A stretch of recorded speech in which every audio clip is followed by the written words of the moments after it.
ओम नमः सिद्धेभ्य।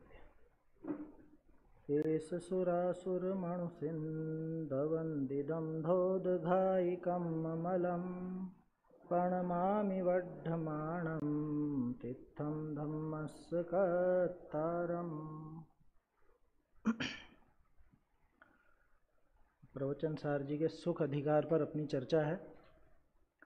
इसमें अपन ने सुबह बात की थी 58वीं गाथा पर कि उसके पहले की चर्चा ये भी थी कि हमारा जो ज्ञान है वो परोक्ष क्यों है।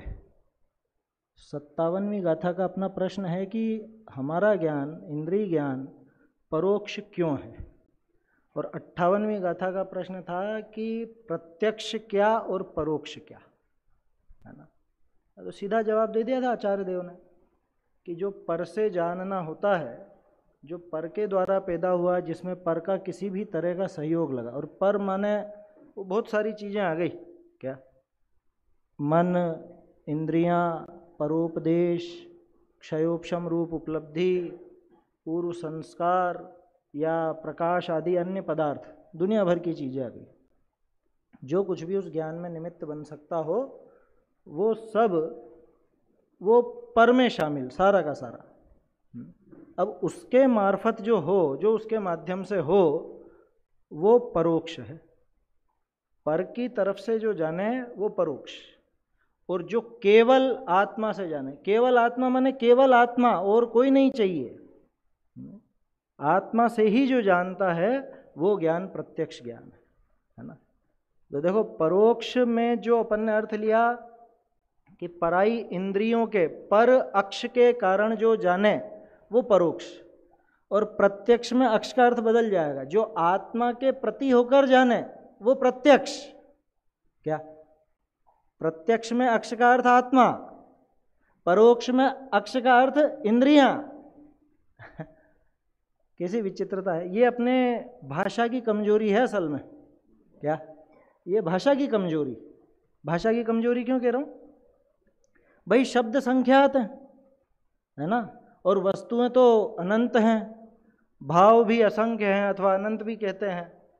तो अब एक ही शब्द कई कई अर्थों में काम में आता है, तो इसलिए वो अक्ष इंद्रियों के लिए भी आता है, अक्ष आत्मा के लिए भी आता है। अब ये हमको समझना पड़ेगा, और आचार्य देव तो पद पद पर समझाते हैं कि कहाँ कैसा अर्थ लेना। अभी बहुत सुंदर चर्चा चल रही थी ना वो सत की। सत बताया ना भाई साहब ने, एक बात कही थी, सत को बहुत ज़्यादा भाव दिया जाता है। वो हकीकत है, वो भाव देना पड़ेगा। इस संबंध में एक थोड़ा सा विचार आपके सामने रखता हूँ, चिंतन कीजिएगा, बहुत मजा आएगा। सम्यक दर्शन जीव के कौन से गुण के आधार पर होता है? प्रश्न को ढंग से समझना। सम्यक दर्शन, अच्छा ऑनलाइन वालों को आवाज ही नहीं आ रही थी अब तक। चलिए, सम्यक दर्शन जीव को कौन से गुण के आधार पर होता है? हैं? बहुत जल्दी कर रहे हो आप जवाब देने में। श्रद्धा तो खुद सम्यक दर्शन है। मैं पूछ रहा हूं सम्यक दर्शन जीव के कौन से गुण के आधार पर होगा? मुझे यही अपेक्षा थी। ज्यादातर कहेंगे ज्ञान के आधार पर। मैं कह रहा हूं ज्ञान के आधार पर नहीं होगा। क्यों नहीं होगा? ज्ञान के आधार पर जीव को पहचाना जाएगा, जीव को समझा जाएगा। जीव ज्ञान के आधार पर दुनिया भर से अलग नजर आता है। अब मैं प्रश्न को थोड़ा सरल करता हूं। सम्यक दर्शन किसका नाम है? श्रद्धा गुण के सम्यक परिणमन का। और श्रद्धा गुण का काम क्या है? अहम हूं। तो ये बताओ, वो अहम किस गुण से संबंध रखता है? अब समझ में आया सत को इतना भाव क्यों दिया जाता है? सत्ता को ही पकड़ने का नाम सम्यक दर्शन है। ज्ञान को पकड़ करके तो जीव अलग से दिखता है।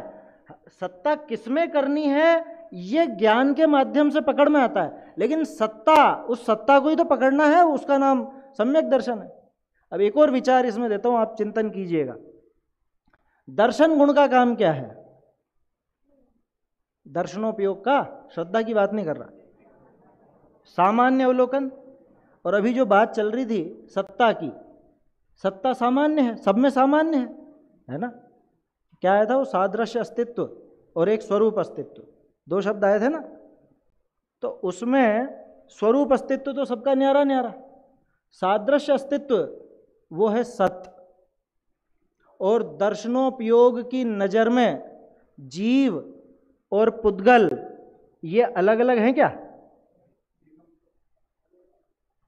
दर्शनोपयोग पुद्गल को किस रूप में ग्रहण करेगा और जीव को किस रूप में ग्रहण करेगा? है पुद्गल है कि नहीं? पुद्गल है ये कौन बोलेगा? ज्ञान। जीव है ये कौन बोलेगा? ज्ञान। समझ में आ रही है बात?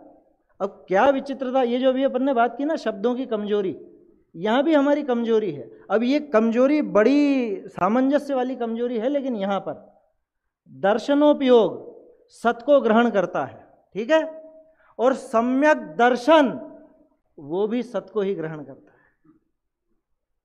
क्या? अपने आत्म स्वरूप के अस्तित्व को, स्वरूप के अस्तित्व को ग्रहण करना। हुंकार, अपने स्वरूप का हुंकार, उसी का नाम सम्यक दर्शन है ना।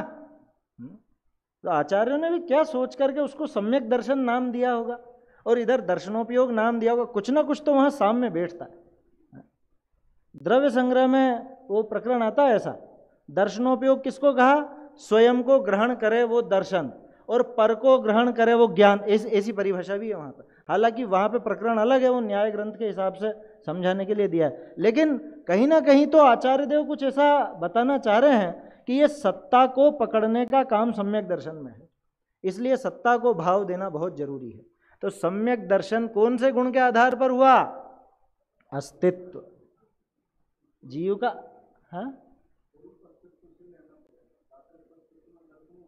हाँ, सादृश्य अस्तित्व में दर्शनोपयोग काम करेगा। स्वरूप अस्तित्व में वो अपने जो श्रद्धा है वो अपने वहां पे स्वरूप अस्तित्व को पकड़ करके अहम करके और सही हो जाएगी। आया समझ में?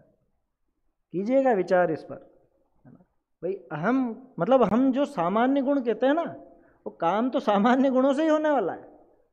क्या? विशेष गुण तो पहचान के लिए है कोरा, पहचान कराने के लिए किसका किसका ग्रहण करना है, इसकी पहचान कराने के लिए विशेष गुण है। ज्ञान विशेष गुण है, तो ज्ञान जीव की पहचान कराएगा, लेकिन जीव की सत्ता को पकड़ने का काम वो श्रद्धा गुण करता है। तो जीव की सत्ता को ही पकड़ता है, वो ज्ञान को नहीं पकड़ता। आया समझ में? ऐसा है। तो बढ़िया है, वो सम्यक दर्शन उस अहम का ही नाम है, इसलिए सत्ता को भाव दिया जाता है और भाव देना ही चाहिए। उस सत्य का ही, सत्य को भाव देने का नाम ही वहाँ पे सम्यक दर्शन है। बहुत सुंदर है वो चर्चाएं सब। तो वो सर्वगत ज्ञान, सर्वगत देखा ना, तो जिसने अपनी वास्तविक सत्ता को पकड़ लिया वो सर्वगत हो गया, वो केवल ज्ञान हो गया। वो अतीन्द्रिय ज्ञान की महिमा अब अपन देख रहे हैं। आ जाइए अब 59वीं गाथा पर, है ना। ये विषय सब जुड़े हुए हैं आपस में, अंदर से अंदर। पुराने मंदिर बनते थे ना, हमारे यहाँ पे हैं 1200 साल पुराने मंदिर। एक सूर्य मंदिर है हमारे यहाँ, तो ऐसा कहते हैं उसकी वो जो नींव है, वो नींव बहुत दूर तक 400-500 मीटर दूर तक फैली हुई है। नींव आपस में जुड़ी जुड़ी जुड़ी ऐसे, वो कड़ियों से कड़ियाँ जुड़ करके और बड़ी बड़ी चट्टानें आपस में जुड़ के अंदर अंदर फैली हुई, ऐसा कहते हैं। और कहीं पे खुदाई हुई तो कि वो बड़े बड़े चट्टानें मिली जुड़ी हुई आपस में, तो कि ये क्या है कि ये उस मंदिर की नींव आ रही है यहाँ तक। तो ऐसे ये जो अपने महान ग्रंथ हैं, परमागम हैं, इनकी अंदर से अंदर वो गाथाएं, वो अंदर ऐसी धारा जुड़ी से जुड़ी रहती है, ऐसी कड़ियाँ जुड़ी रहती है। आया समझ में? ऐसा है। और यही गुण अपने को मोक्ष मार्ग प्रकाशक में भी पूरा नजर आता है। शुरू से आखिर तक आप देखो, ऐसे मिलेंगे बिल्कुल गुथे हुए, तब तो आचार्य कल्प कहा जाता है टोडरमल जी को। खैर वो दूसरा विषय है। तो अपनी बात 58वीं गाथा तक हो चुकी थी, है ना। वहां तक अपना एक प्रकरण हो गया 4 गाथाओं का, कि जिसमें इंद्रिय ज्ञान का हेपना क्यों है वो दिखाया गया। अब इंद्रिय ज्ञान का हेपना तो दिखा दिया, अब करें क्या कि अतीन्द्रिय ज्ञान के लिए प्रयास करो क्योंकि वो उपादेय है। तो अतीन्द्रिय ज्ञान की महत्ता दिखाने के लिए, और सिर्फ अतीन्द्रिय ज्ञान की महत्ता नहीं दिखेगी इसमें, उस अतीन्द्रिय ज्ञान से हमारा इंद्रिय ज्ञान कैसे कमजोर पड़ता है या खोटा नजर आता है, वो सब आपको नजर आएगा इसमें, ये 4 गाथाओं में। देखते हैं अपन। अथ एतदेव प्रत्यक्षम पारमार्थिक सौख्यत्वेन उपक्षिप्ति। अब ये जो प्रत्यक्ष कहा गया 58वीं गाथा में, जो कहा कि जो केवल से ज्ञात होता, केवल आत्मा से ही ज्ञात होता है, वो प्रत्यक्ष है। और ये जो प्रत्यक्ष है यही पारमार्थिक सौख्य है। ये यहाँ 59वीं गाथा के अंदर यहाँ दिखाते हैं। इसमें आएगी वो बात कि ज्ञान ही सुख है, इसके अंदर आएगी। जादम स्वयं समंतम णाणमणन्तत्थ वित्थडं विमलम् रहिदं तु ओग्गहादिः सुहंति एगन्तियं भणिदम्।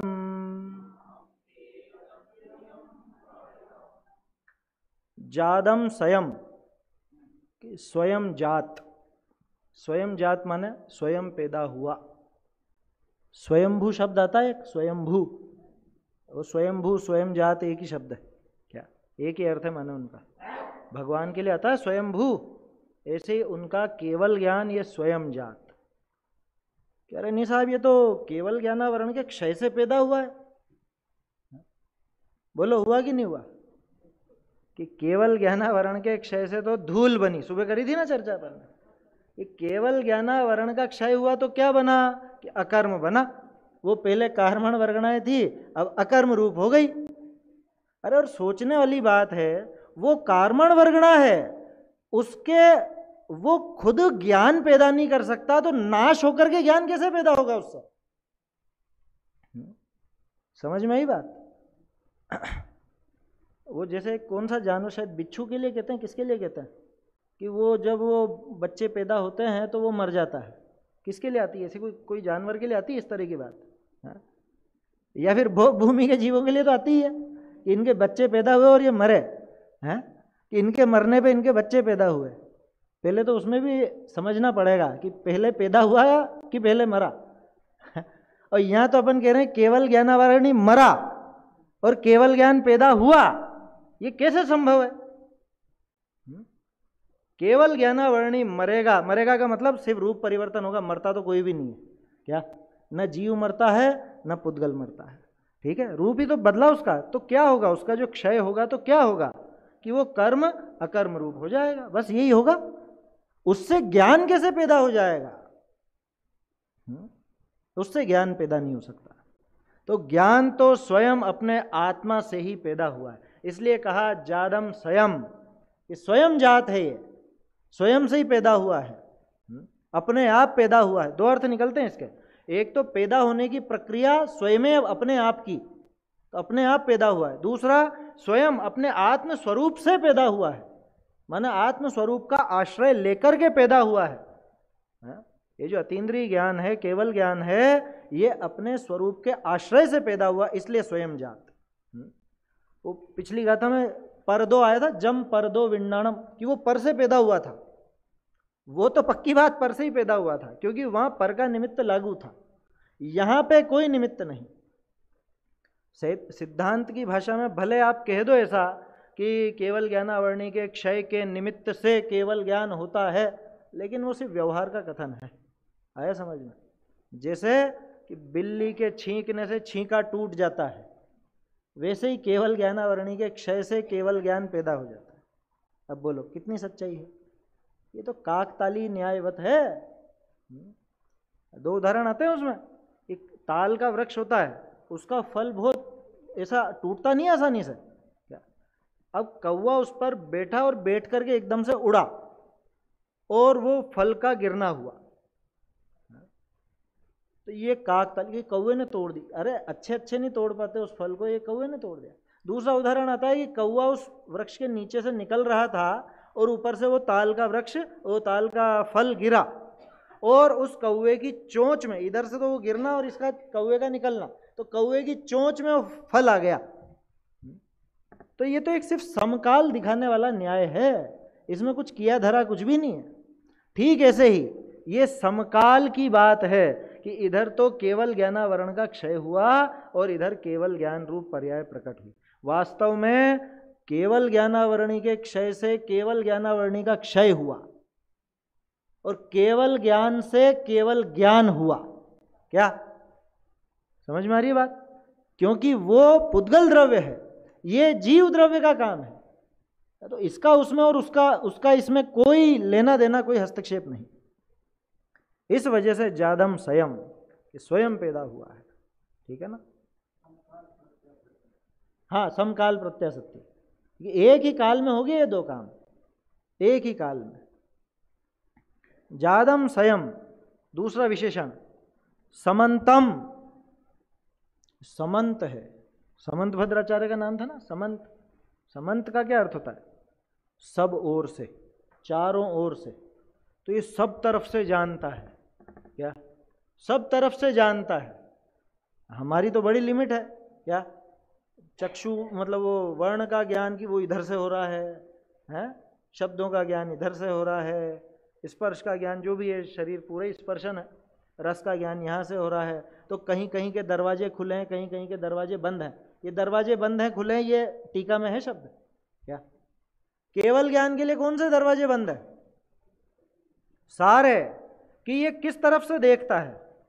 जैसे मान लो ये आपके इतने सारे दरवाजे हैं ना, ये है? अब कोई व्यक्ति उधर खड़ा है वहाँ पे और उसने देखा, क्या देखा कि अंदर वहाँ गुरुदेव की फोटो लगी है। तो कह रहा मुझे तो नहीं दिखा। तो उससे पूछा जाएगा तुमने कौन से दरवाजे से देखा था? उस दरवाजे से ये फोटो नहीं दिखेगा, उस दरवाजे से दिखेगा। फर्क पड़ गया ना दरवाजे दरवाजे का। तो कोई दरवाजा खुला हो और कोई दरवाजा बंद हो तो बड़ी समस्या खड़ी होगी कि उस दरवाजे की जद में जो जो चीजें आएंगी वो नजर आएगा। तो उस इंद्रियों की जद में, उस मन की जद में, यानी वही उसकी क्या कहें, जितनी योग्यता हो, है ना, योग्य, योग्य शब्द आया था ना, अपने योग्य वस्तु को ही जान पाता, क्योंकि उसके कुछ दरवाजे बंद हैं, कुछ दरवाजे खुले हुए हैं। टोडरमल जी का वो प्रकरण ध्यान कर लीजिए जो कल अपन ने देखा था, है ना। उसकी सीमा निर्धारित कर दी कि तुमको इतनी सामर्थ्य तो दी है, लेकिन सामर्थ्य देने के बावजूद भी एक दिन में तो एक ही गांव में जाओगे, और एक गांव में भी जाओगे तो इन 10 को साथ में लेकर के जाओगे, तो उसकी गति बाधित हो जाती है।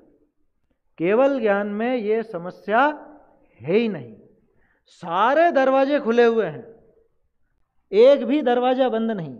इसलिए कैसा जानता है? समंतम, चारों ओर से जानता है। अच्छा देखो, ये जो समंत शब्द है ना, ये मुझे बड़ा अच्छा, मतलब बहुत प्यारा लगा। ये इसके दो तरफ से अर्थ लेना। एक तो ये सब तरफ से जानता, माने जितना आत्मा हर तरफ से पूरा का पूरा जान रहा है। वैसे तो हमारा भी ज्ञान पूरा आत्मगत ही है, जानने का काम तो पूरे में ही होता है, लेकिन फिर भी अपनी एक लिमिट है ना, इंद्रियों की वजह से और दूसरे कारणों से, उनके ऐसी कोई लिमिट नहीं। तो एक अर्थ तो इस तरफ से, आत्मा की तरफ से समंत। दूसरा, पदार्थ को समंत जानता है। क्या? पदार्थ को भी समंत जानता, माने पदार्थ को भी चारों तरफ से जानता है। आपको मेरा हाथ दिख रहा है? कैसा दिख रहा है? नाखून वाला कि बिना नाखून वाला? आप देख रहे हो वो तो नाखून नहीं दिखेंगे, नाखून तो इस तरफ है, तो आप समंत नहीं जान रहे, है ना। इस हाथ को समंत नहीं जान रहे। अब इधर का देखो तो इधर की रेखाएं नहीं दिखेंगी, है? तो केवल ज्ञानी के क्या है कि वो सारी वस्तुओं को समंत जानते हैं, सारी वस्तुओं को सब तरफ से जानते हैं। हम किसी वस्तु की कोई पर्याय, कोई कौन सी, वो भी वर्तमान पर्याय को और उसके भी किसी एक अंश को ही जान पाते हैं। उनके साथ ये समस्या नहीं। वो समस्त द्रव्यों को, उनके समस्त गुणों को, उनकी समस्त पर्यायों को युगपत, एक समय में, युगपत एक समय में जानते, समंत जानते, चारों तरफ से जानते। न द्रव्य बाकी रहता है, न गुण, न पर्याय, कुछ बाकी नहीं रहता उनके। तो दूसरा विशेषण ये है, ठीक है। कैसा है वो नाणम, कैसा है वो ज्ञान? जादम स्वयं पहला विशेषण। दूसरा समंतम, फिर अनंतत्थ वित्थड़म, अनंतार्थ विस्तृत, अनंत पदार्थों में विस्तृत है। अब जब अर्थ कहा, देखो आचार्य देव भी है ना, शब्दों का प्रयोग चुन करके करते हैं।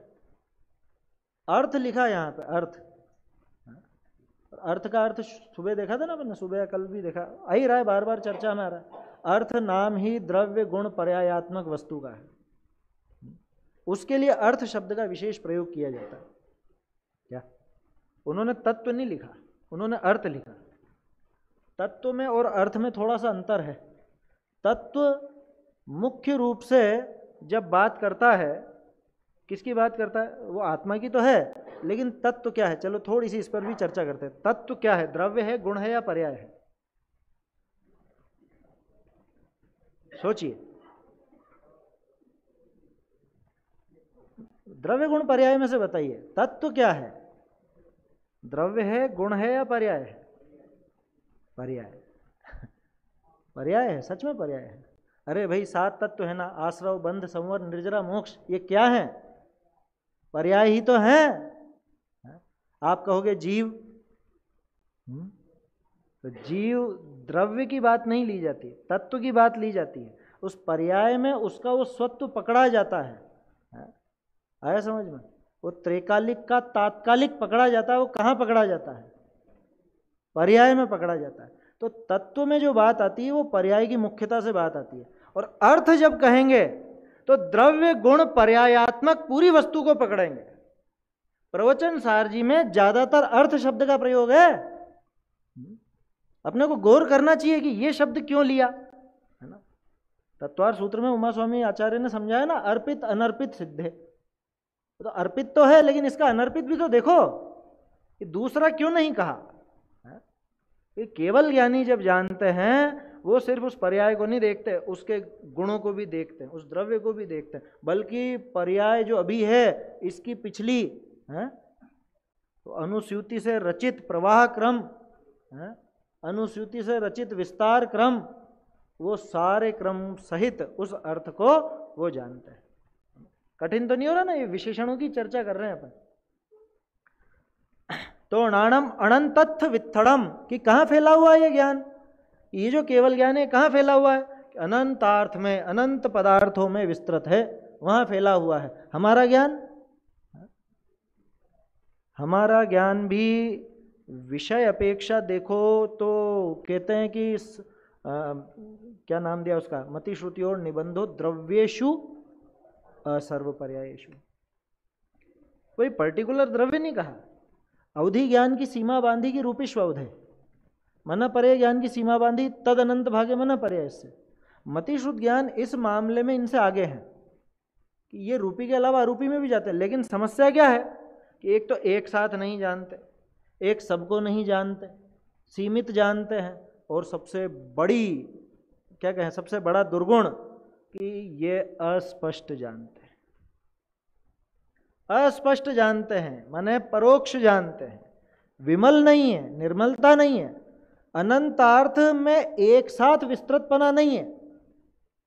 अनंत पदार्थ ज्ञेय के ज्ञेय मतलब हमारे ज्ञान के ज्ञेय बनते हैं, लेकिन एक साथ नहीं बनते। केवल ज्ञानी के हमारे ज्ञान में एक साथ नहीं आता। हम किसी एक को क्या, तो अनंतत्थ वित्थड़म, ये केवल ज्ञान। और कैसा है?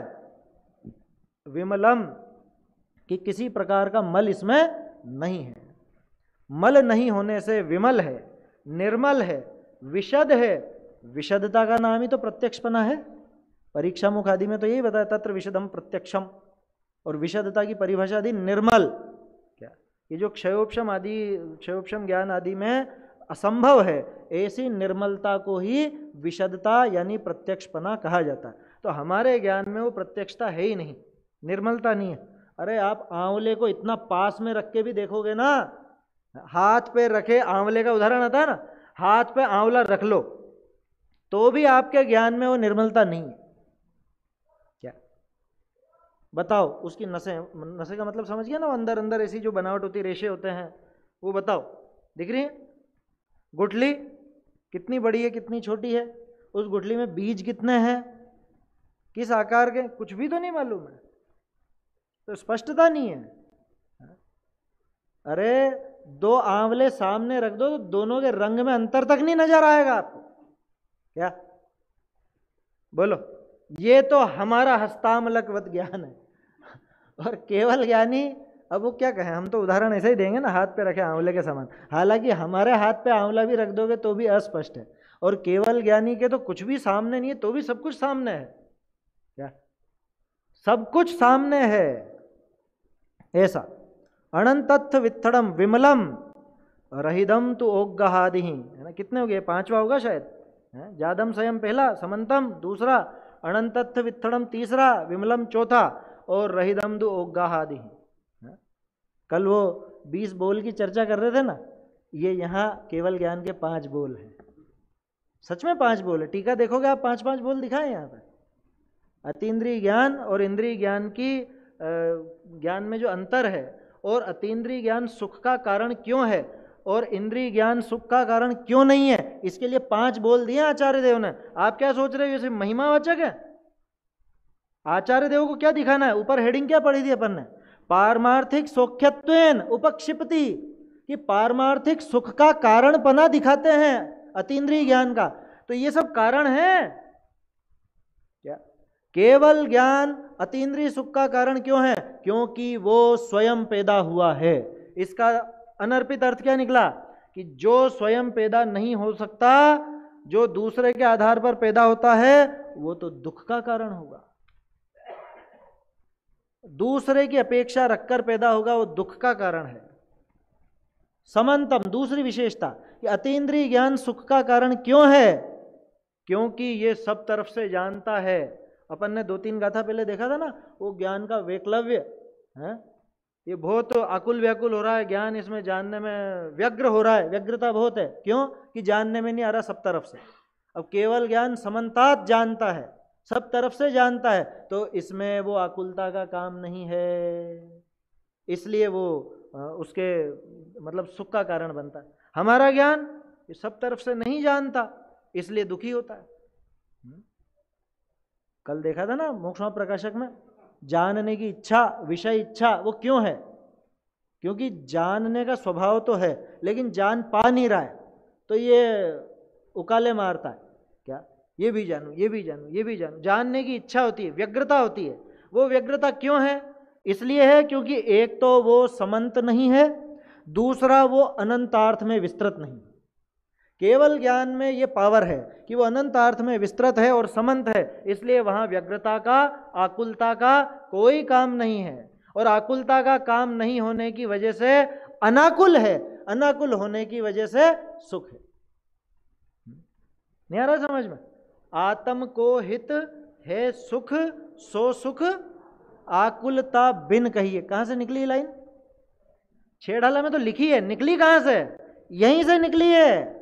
यहां आचार्य देव अभी लिखेंगे अनाकुलत्व ही सौख्य है, ऐसा लिखेंगे क्या? आया समझ में? इसी के अंदर आएगा, इसी की टीका में, अगली गाथा की टीका में। अनाकुलता ही सुख का लक्षण है, क्योंकि आकुलता होने पर आया समझ में? आकुलता इज इक्वल टू दुख। और आकुलता क्यों? बोलो, मेरा मुट्ठी के अंदर क्या है? अब वो आपके मन में आ गई इच्छा ऐसी जानने की, लेकिन मुट्ठी में कुछ भी नहीं है। वो दादा ऐसा उदाहरण देते थे क्या, जैसे ये यहाँ पे अभी है ना, इसके पीछे क्या है? तो यहाँ अगर लिख दिया जाए इस पर्दे को हटाकर कोई नहीं देखे, क्या? इस पर्दे के पीछे देखना मना है। अभी जब तक नहीं लिखा तब तक तो आपको भी कोई विकल्प नहीं, लेकिन ऐसा लिख दिया जाए तब, अब जो आएगा वही चुपचाप हटा के देखने की कोशिश करेगा। क्यों? ये व्यग्रता है, ये व्यग्रता, ये जानने की इच्छा, जानने की आकुलता क्यों है? क्योंकि समंत नहीं जान रहे। इसके पीछे का कहां जान रहे? आगे का जान रहे, समंत नहीं जाना ना। दूसरा अनंतार्थ विस्तृत, यहां तक का तो विस्तृत है हमारा ज्ञान, इसके पीछे के में विस्तृत नहीं है, फैला हुआ नहीं है, तो आकुलता पैदा होती है। विमल नहीं है, केवल ज्ञान विमल है, इसलिए आकुलता का काम नहीं। हमारा ज्ञान समल है। कौन सा मल है? किसकी वजह से मल है? अरे वो पढ़ा हुआ है ना प्रतिपक्षी ज्ञानावर्णी, तो वो खड़ा है तो ये मल खड़ा है। नहीं जान पाता उसकी वजह से, इसलिए समल है और इसीलिए दुख है। और इसके पीछे का भी ज्ञान होता, मान लो मतलब प्रत्यक्ष होता, तो फिर तो कोई दिक्कत थी नहीं, तो आप जानते आसानी से, आपको आकुलता नहीं होती। केवल ज्ञानियों को आकुलता नहीं हो रही कि इसके पीछे क्या है, हमें हो रही है आकुलता है इसके पीछे क्या है। मुझे तो ऐसा लग रहा है अभी उठ के कोई ना कोई तो देखेगा ही सही इसके पीछे। बोलो। अंतिम, रहिदम तु ओग्गहादि, अवग्रह आदि से रहित है। ये 2-1 गाथा पहले निकला था। क्या आया था वहां पर 55 में, ओग्गण्यता जोग्गम 55 में आया था ना, अवग्रह पूर्वक जानता है। और फिर वहां एक और चीज जोड़ी थी, वा तम न जानदी, क्योंकि अवग्रह हो गया लेकिन इहा नहीं हुई, इहा हो गई अवाय नहीं हुआ, अवाय हो गया धारणा नहीं हुई। ये सब हमारे साथ होता है, ठीक है। तो वो वहीं अधूरे रह जाता है, वो ज्ञान ही अधूरा रह जाता है, तो हमारे ज्ञान में आकुलता बनी रहती है, व्यग्रता बनी रहती है। और केवल ज्ञान कैसा है, रहिदम तु ओग्गहादि, ये केवल ज्ञान अवग्रह आदि से रहित है, इसलिए सुहमति एगंतियम भणिदम, इसलिए उसको एकांतिक सुख, एगंतियम सुहम, एकांतिक सुख कहा गया। एकांतिक सुख, ये जैन दर्शन में भी एकांत है। हाँ, ऐसा एकांत हमारे यहाँ है, सम्यक एकांत की स्वीकृति है ना। अनेकांतोप्यनेकांत प्रमाण नय साधन, ऐसा आता। एकांत की हमारे यहाँ मना नहीं है, आया समझ में, बिल्कुल भी मना नहीं है। मिथ्या एकांत की मना है, ऐसे तो मिथ्या अनेकांत की भी मना है, उसमें क्या दिक्कत है। तो ये बात समझ में आई। ये गाथा असल में हमारे ज्ञान में और केवल ज्ञान में जो जबरदस्त अंतर है वो दिखाती है। हमारा ज्ञान स्वयं से उत्पन्न नहीं है, हमारा ज्ञान समन्तात नहीं जानता, हमारा ज्ञान अनंत पदार्थों में विस्तृत नहीं है, हमारा ज्ञान विमल नहीं है, हमारा ज्ञान अवग्रह आदि से रहित नहीं माने सहित है। इसलिए हमारा ज्ञान अनाकुलत्व लक्षण से रहित होने के कारण आकुलता वाला है, व्यग्रता पैदा करता है, और इसीलिए हमारा ज्ञान सुख का कारण नहीं है। और इसके अपोजिट उल्टा केवल ज्ञान कैसा है, स्वयं पैदा हुआ है। केवल ज्ञान समन्तात जानता है, केवल ज्ञान अनंतार्थ में विस्तृत है, केवल ज्ञान विमल है, केवल ज्ञान अवग्रह आदि से रहित है। केवल ज्ञान को जरूरत है अवग्रह आदि की? अरे केवल ज्ञान को केवल दर्शन की भी जरूरत नहीं रही। क्यों? तो अच्छा, केवल दर्शन होता है कि नहीं होता है? होता तो है। जरूरत है क्या? जरूरत तो नहीं, क्योंकि दर्शनोपयोग का काम है ज्ञानोपयोग के लिए आधार तैयार करना, है ना। और वो आधार की जरूरत तो तब पड़े जब ज्ञप्ति परिवर्तन हो। अब यहां तो पहली बार में जब केवल ज्ञान प्रकट हुआ तो आधार तो मिल चुका था। पहली बार में आप कह दो केवल दर्शन की आवश्यकता लगी होगी, है ना, लेकिन अब वो जो केवल ज्ञान हो गया, अब तो वो वैसा का वैसा ही रहने वाला है ना। वही का वही तो नहीं कहेंगे, पर्याय पलटती है, अपन जानते हैं।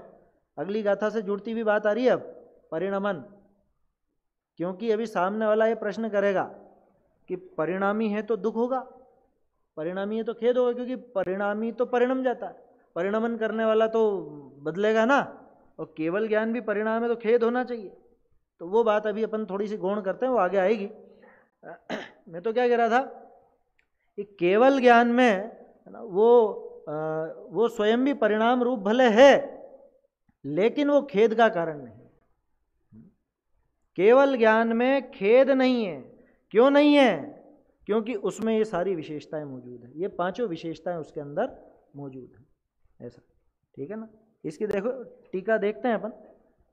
टीका का आशय मैंने आपको बता दिया है ना, तो वो टीका अपन पढ़ लेते हैं, आपको समझ में आ जाएगा। वैसे टीका का जो आशय था वो शुरुआती पैराग्राफ आप पढ़ेंगे तो समझ में आ जाएगा। स्वयं उत्पन्न होने से, समंत होने से, अनंत पदार्थों में विस्तृत होने से, विमल होने से और अवग्रह आदि रहित होने से, है ना।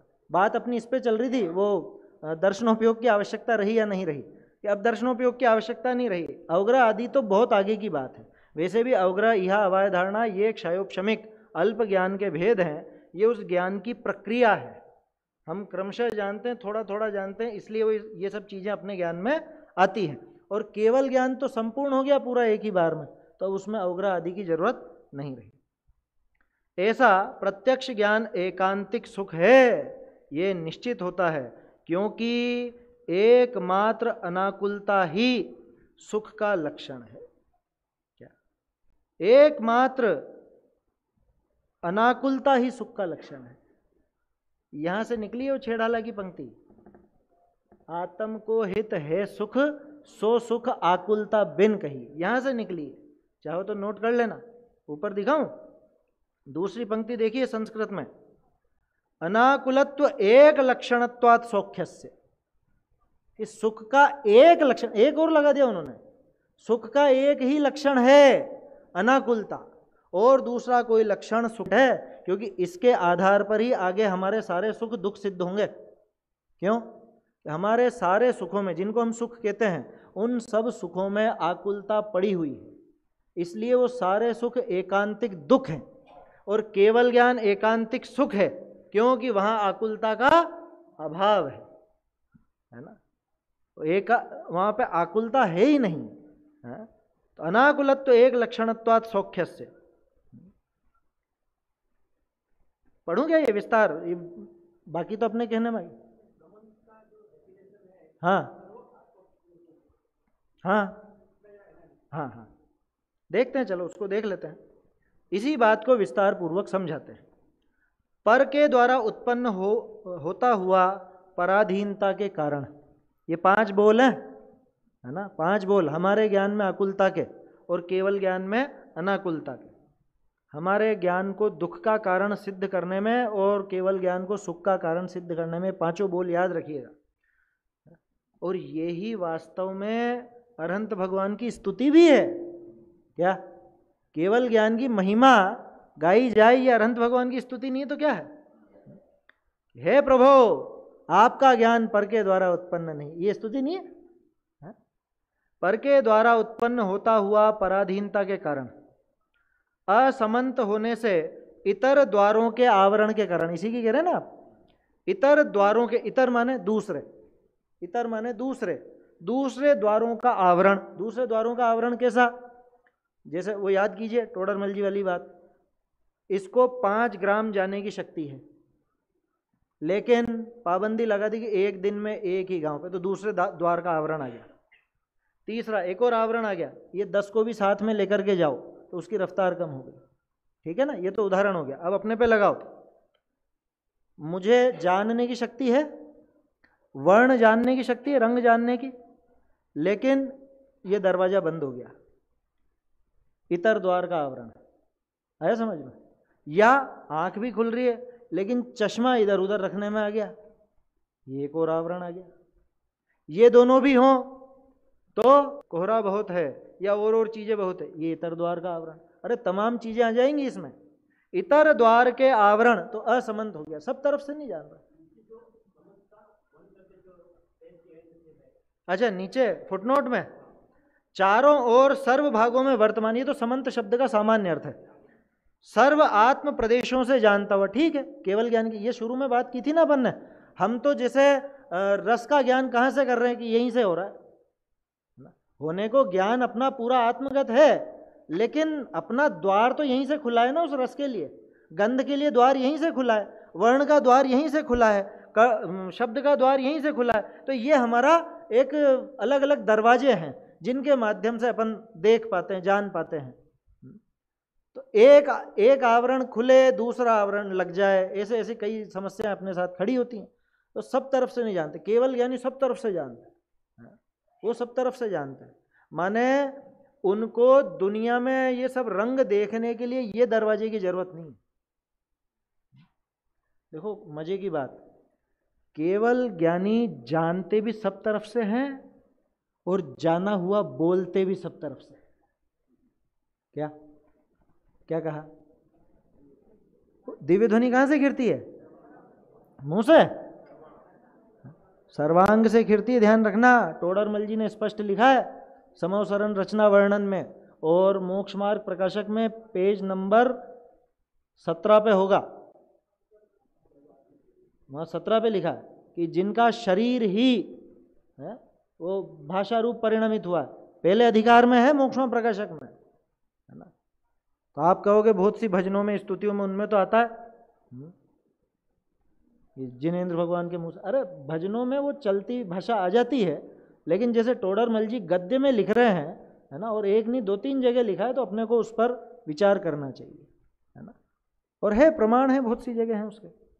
तो पूरा शरीर ही उस रूप परिणमित होता, पूरा शरीर, माने उनका शरीर का मतलब वो तो भाषा वर्गणा है ना, इसलिए शरीर की बात ली, है ना। जानना वो पूरे आत्म प्रदेशों से, और वाणी घिरना वो पूरे शरीर प्रदेशों से। क्या समंत, उनकी तो वाणी भी समंत और उनका जानना भी समंत, ऐसा गजब का ये सुयोग है। तो ये समझ में आया, सर्व आत्म प्रदेशों से जानता हुआ, समस्त, संपूर्ण, अखंड, ये पर्यायवाची है उसके। देखो एक चीज आप लोगों से कहता हूं, इसमें ये जो अपन पढ़ते हैं ना, इसमें नीचे फुटनोट और भावार्थ ये अपने मूल आचार्यों का नहीं है ना। तो कभी अपन कुछ भी बात करें, मैं ये नहीं कह रहा हूँ कि वो प्रमाण या अप्रमाण, वो बात नहीं कह रहा हूँ, मैं ये कह रहा हूँ इस बात में अपने को ध्यान देना चाहिए। कई बार क्या होता है, अपन बोलते हैं वहाँ लिखा है कुंद आचार्य देव ने लिखा है, ये लिखा, अरे भाई ये चीज़ अलग है, ये चीज़ अलग है, ऐसा समझना चाहिए। ये इसलिए भी कह रहा हूँ, अभी मैं पढ़ रहा था तो मुझे ध्यान में आया, PDF में एक जगह गड़बड़ है, अब पुस्तक में है या नहीं है,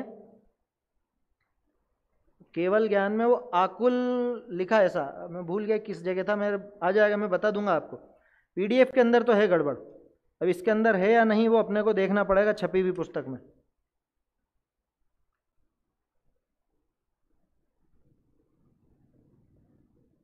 मैं देख करके बता दूंगा फिर आपको। तो मैं ये इसलिए कह रहा हूँ कि मैंने जो कल परसों आपसे कहा था, मूल शब्दों का ज्ञान आपको होगा, मूल से पढ़ोगे तो चक्कर में नहीं आओगे। तो बुद्धिपूर्वक किसी ने अर्थ बिगाड़ा ऐसा नहीं, हो जाता है, मिसप्रिंट हो जाती है कई बार, वो अनाकुलता की जगह आकुलता छप गया, PDF में है, मेरे ख्याल से पुस्तक में नहीं होगा, PDF में कई बार हो जाती है गड़बड़, वो कंप्यूटराइज टाइप करने के अंदर कई बार इस तरह का हो जाता है। तो मैं देख करके वो बता दूंगा आपको कि कहाँ पर है वो, ताकि सुधार कर लीजिएगा। PDF में तो कहाँ से सुधरेगा मुझे नहीं पता, लेकिन अगर इसमें होगा तो मालूम पड़ जाएगा, ठीक है ना। वो शायद इसलिए भी नहीं दिख रहा हो अभी क्योंकि यहाँ तो सही लिखा होगा। चलिए, तो क्या कहा है ना, इसकी टीका को देख करके समाप्त करते हैं अपन।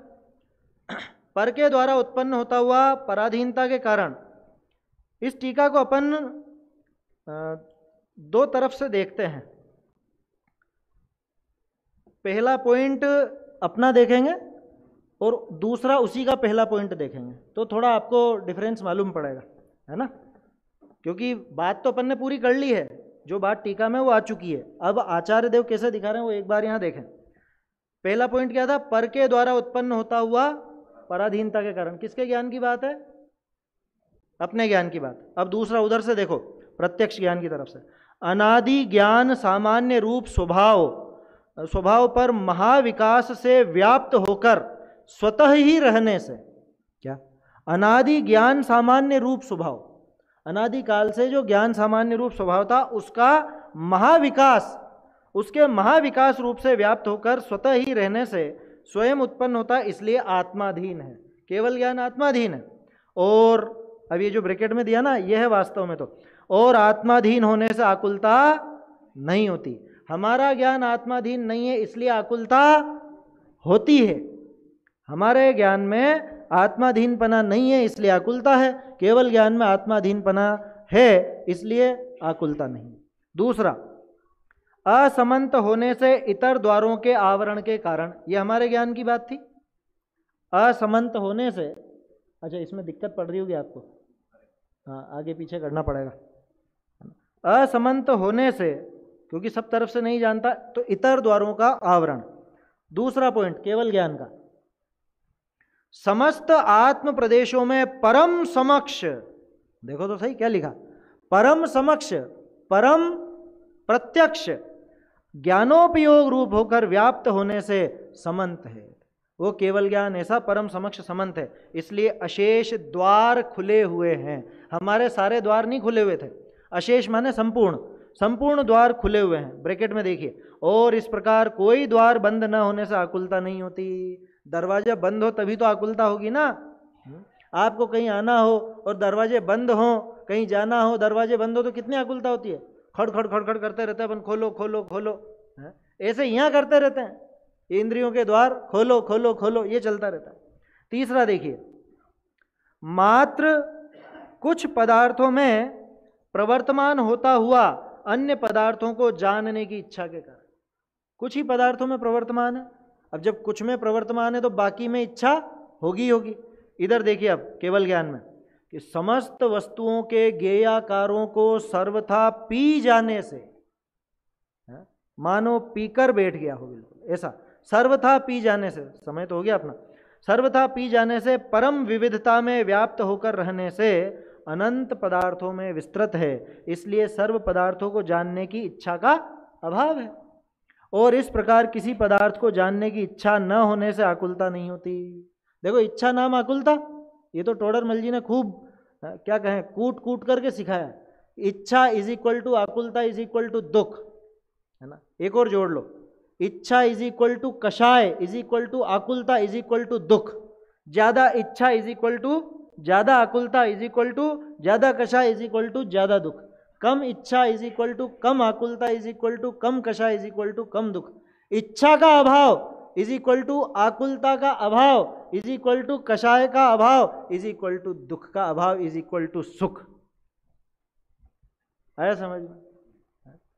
ऐसा है। समय तो हो गया देखो अपना, है ना, ये पढ़ देता हूं 2 मिनट में।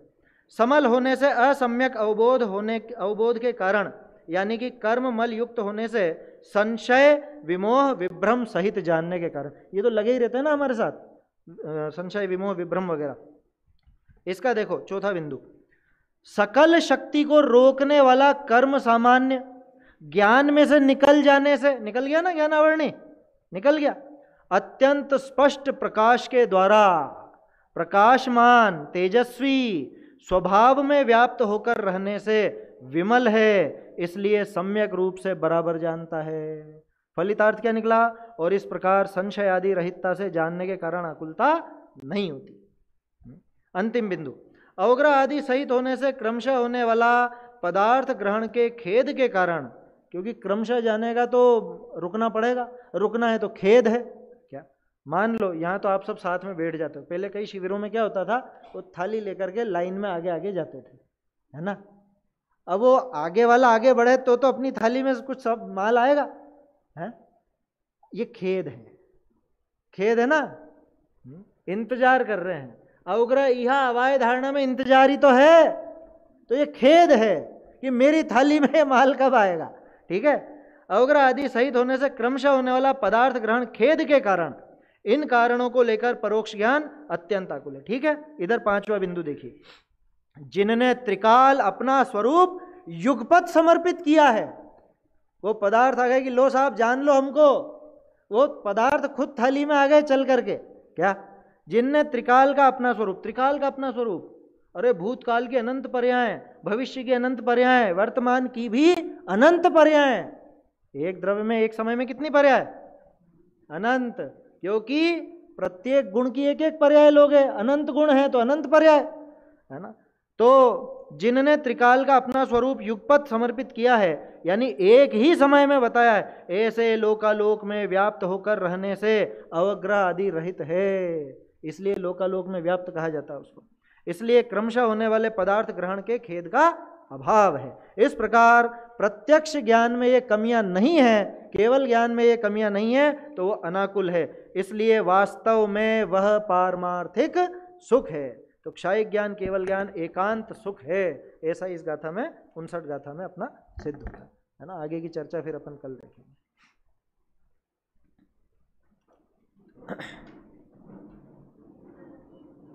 निज में बताई यह अनंत उपकार है, इसके लिए जिन वाणी को वंदना शत बार।